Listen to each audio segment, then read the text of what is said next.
For our filter, जो हमारा optimum filter है रिसीवर साइड पे, and we will also look at the probability of error, कि क्या हमारी प्रोबेबिलिटी हो सकती है when we are receiving any signal which has noise. So this is our model that we have seen so far. Either we are receiving x1t or x2t, जो भी हमारा logic 0 है लॉजिक 1 के कॉरस्पॉन्डिंग है, logic 1 या logic 0 के, and that is being muddled with noise. इसमें noise add हो रही है, your signal is actually not pure any more. Now receiver side पे रिसीव हुआ विद द नॉइज, चाहे वो आपके कम्युनिकेशन चैनल में ऐड हुई या रिसीवर साइड पे ऐड हुई.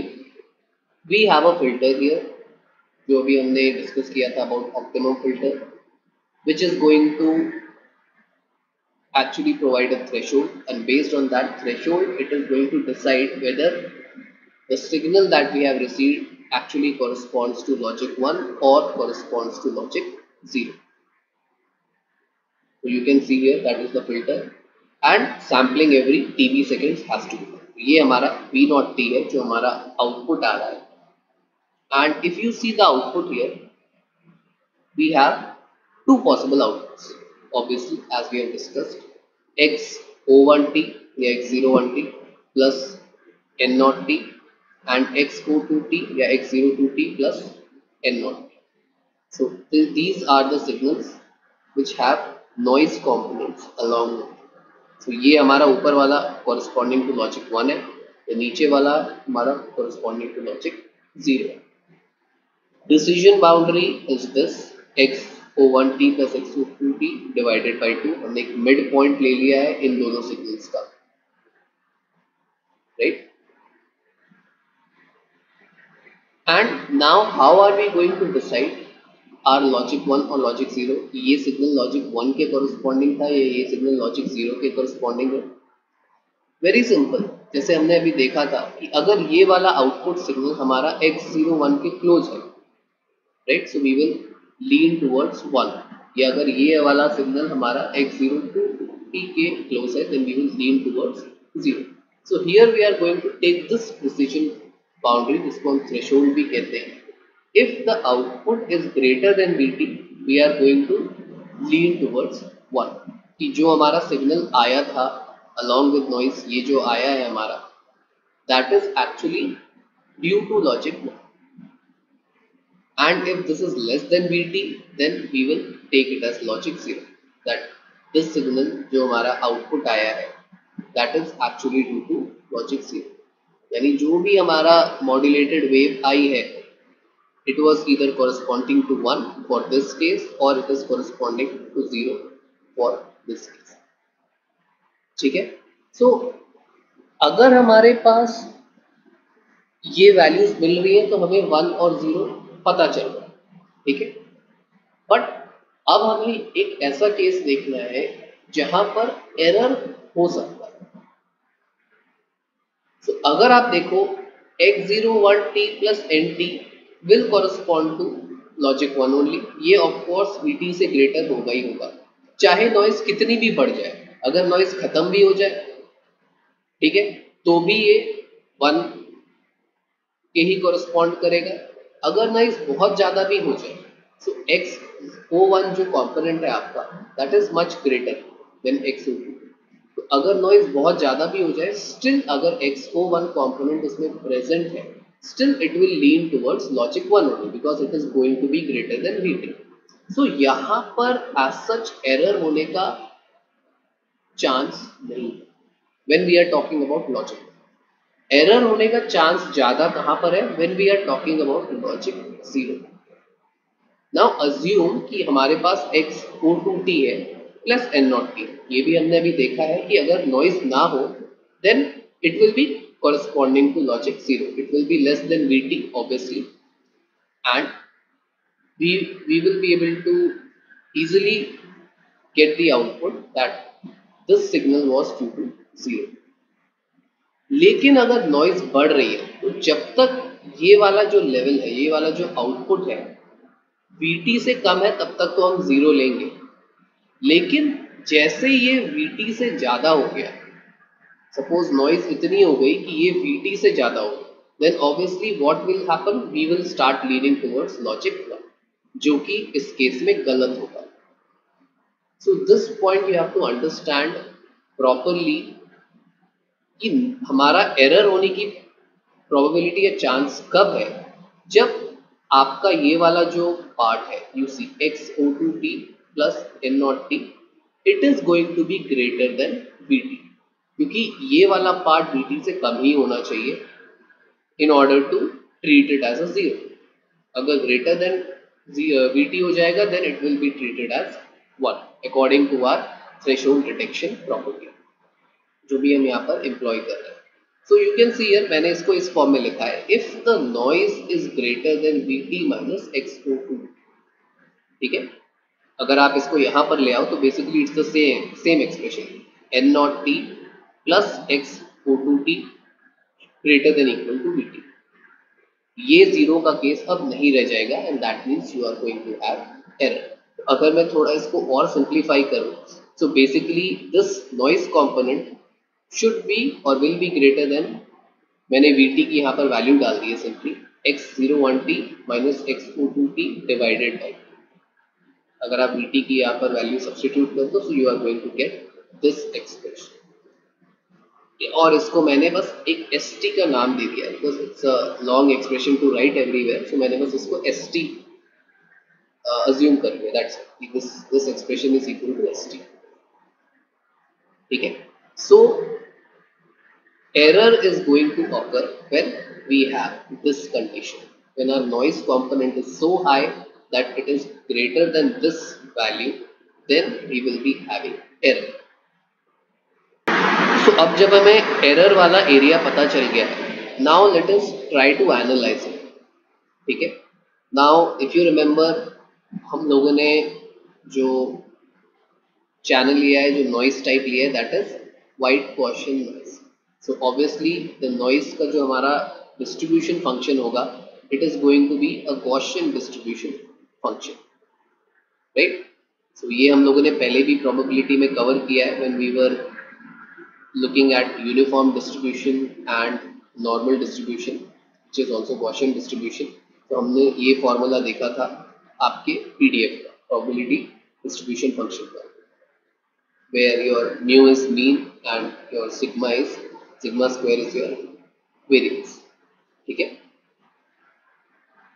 again from our previous probability lectures if you remember, अगर मुझे probability निकालनी होती है किसी भी वेरिएबल की, राइट, जहाँ पर अगर मेरे पास सपोज एक वेरिएबल x है, रैंडम वेरिएबल x, ठीक है, and I have its probability distribution function as fx या fxx जैसे हम लोगों ने पहले देखा था. If I have to find the probability of this random variable of this variable x taking some value, जो भी हमारा सैम्पल स्पेस है, से taking some value between 0 to 5 और 0 to 10, जैसा भी हमारा सैम्पल स्पेस है, तो मैं क्या करूंगा, सिंपली अपने प्रोबेबिलिटी डिस्ट्रीब्यूशन फंक्शन को इंटीग्रेट करूंगा विद द लिमिट्स, जो भी हमें देखना है, जो भी हमें इस वेरिएबल की वैल्यू चेक करनी है कि क्या प्रोबेबिलिटी है. So probability of that variable having some value in between these values या in this given range will be this. So the same thing we are going to use here as. हमने error वाला आपका area determine कर लिया है कि कहाँ पर एरर आएगा, and since we are treating the noise as a white Gaussian noise, इसका प्रोबेबिलिटी डिस्ट्रीब्यूशन फंक्शन कुछ इस टाइप का. ठीक है, एंड एरर रेंज हमारी क्या होगी, it will start from this, कहाँ पर एरर पॉसिबल है. So we will check the probability of error in this range, above this range basically. Also one point we have to remember कि अगर हम white Gaussian channel लेते हैं, where we are considering our noise as a white Gaussian noise, the mean is going to be 0. ठीक है, so अगर मैं यहाँ पर mu 0 substitute करूँ, what are we going to get? You can see here मेरा जो probability distribution function होगा, इसमें mu बस 0 हो जाएगा.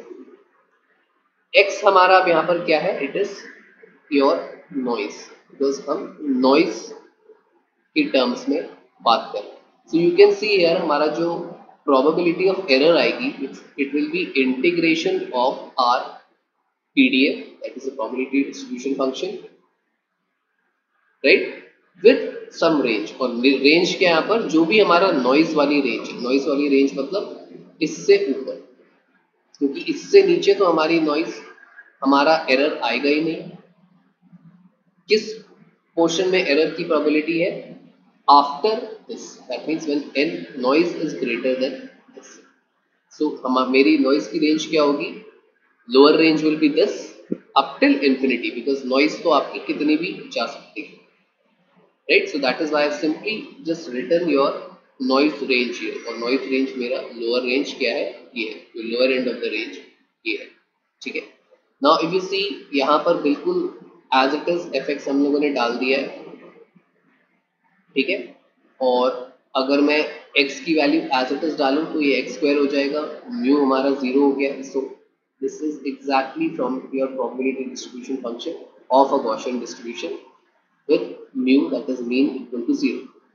अब नॉइज के लिए हम लोग क्या करेंगे, because we are dealing with noise here, तो मैंने यहाँ पर आपका n नॉट वाला फंक्शन डाल दिया है, that means it is going to remain same, this part is remaining same.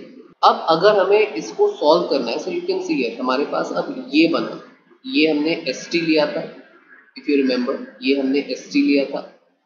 So this is s t जो हमारी लोअर रेंज है, and it will go up till infinity, right. सो 1 by root 2 pi sigma square e raise power minus n naught t square d n. अब अगर मुझे इस integration को solve करना है, ठीक है, very important, this is actually related to your integration laws only, कोई यहाँ पर डिफरेंस नहीं है। अगर आप लोगों ने इंटीग्रेशन पहले किया है then you can try to solve this. तो हम क्या करेंगे, we are going to let x, when this variable is different then we try to assume some value, ठीक है। तो यहाँ पर हमने एक अजम्पशन लिया है। What is that assumption, we are assuming that x is equal to n naught t upon root 2 sigma, ठीक है। so अगर मेरे पास x ये है, then what will be the value of dx, dx will be equal to d n naught t, obviously मैंने इसको simply differentiate कर दिया इस एक्सप्रेशन को, divided by root 2 sigma, right। now if I put this value here, what are we going to get, integration of, अब देखो अगर आप यहाँ पर, मैंने ये वाली लिमिट आपकी डाल दी है, दिस लिमिट जो हमने एस नॉट टी लिया था, ये जो हमने यहाँ पर एस टी लिया हुआ है, right, x o one t x o two t divided by 2। अब आप लोग को ध्यान होगा, अगर हमारा इंटीग्रेशन वेरिएबल चेंज होता है तो हमारी लिमिट्स भी चेंज होती है। सो सिंस हम हमारा जो x है that is this n naught t divided by root 2 sigma, if you notice here हमारे पास नीचे रूट 2 सिग्मा यहाँ पर आ गया है, ऊपर की लिमिट हमारी इंफिनिटी की रही। So now if you solve this, what are you going to get, you are going to get 1 upon root 2 pi e raise power minus x square dx after substituting this, alright. ये root pi रह जाएगा and e raise power minus x square dx. Now very important thing here is, हम इस function को, ये जो हमारा ये वाला फंक्शन है, ठीक है, we take it as something called as error function, ERFC हम इसको कहते हैं, because it is not very easy to actually integrate this, ठीक है। तो हम सिंपलर फॉर्म में इसको देखने के लिए what do, we call this function as a complementary error function. Based on this only we are going to analyze and see our errors. So, इसका ये मतलब है कि हम जितने भी हम probability of errors लेते हैं, we take it in the form of something called as a error function.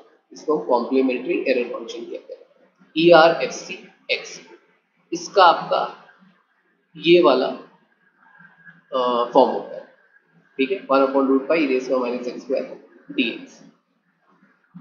Okay, सो मैंने इसको ERFC x से डिनोट कर दिया है। नाउ ERFC x का अपर जो हमारा रेंज होता है, that is it can of course we can go from -∞ to ∞, but here क्योंकि हमारा जो लोअर वाला रेंज क्या है, दैट इज दिस रेंज, तो मैंने ERFC of this lower range यहाँ पर लिखा, ठीक है, meaning your this error function will go from this lower range till infinity. So this you have to specify. So finally मेरी जो probability of error आ रही है, that is 1/2 ERFC XO1t minus XO2t divided by 2√2 sigma, ठीक है, जो हमारा यहाँ से आया। So this is our error function. Now how do we actually analyse this error function? इससे क्या पता चल रहा है हमें? हमने ये कर तो दिया, इसको ERFC लिख भी दिया, but what are we actually getting to know from this function? Now ERFC अगर आप देखें, this is the ERFC function, so you see it is a function like this. Its maximum value is 1 and -1, यानी इस range में रहता है ये, and if you see here infinity पे भी जाएगा then it is going to have its value 1, यानी ये कंटिन्यू करता रहेगा, it will not increase from this level. या अगर मैं नेगेटिव इंफिनिटी की बात करूं तो it is not going to increase from this level. So अगर मैं इसकी मैक्सिमम वैल्यू ढूंढूं, यानी मैक्सिमम प्रोबेबिलिटी ऑफ एरर देखने की बात करूं, so obviously the maximum value of this can be 1। Of course it will vary between -1 and 1, but maximum value इस function की क्या हो सकती है? इट विल बी एरर, इस एरर कॉम्प्लीमेंट्री एरर फंक्शन की with limit, with lower limit as. So जो maximum value हमारी प्रोबेबिलिटी ऑफ एरर की आएगी, दैट इज अराउंड हाफ। इससे हमें ये पता चल रहा है कि मैक्सिमम एरर्स की probability is 50%। Alright, so this is how we analyse any system and we come to know कितनी हमारी एरर की प्रोबेबिलिटी पॉसिबल है। जितने भी हम अभी इसमें एनालिसिस और आगे भी करेंगे, हम सब में एक कॉम्प्लीमेंट्री एरर फंक्शन लेंगे।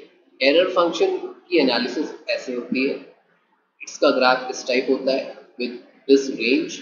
सो we will look at the analysis, the error analysis of different systems using our complementary error function only, ठीक है। एक और हमारा पास प्रोबेबिलिटी ऑफ एरर का फॉर्मूला होता है which is half ERFC। ERFC is same, PT divided bye 2√2 sigma. तो अगर आप देखो एक्चुअली ये यही है, ये जो मैंने XO1t minus XO2t divided by 2 sigma लिखा है।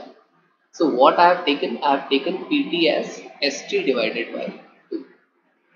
It is the same thing. So what is PT here actually?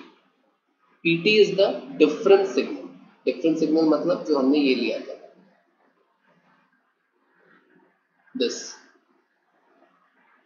ठीक है। So XO1t minus XOT, this is actually equal to PT, ठीक है।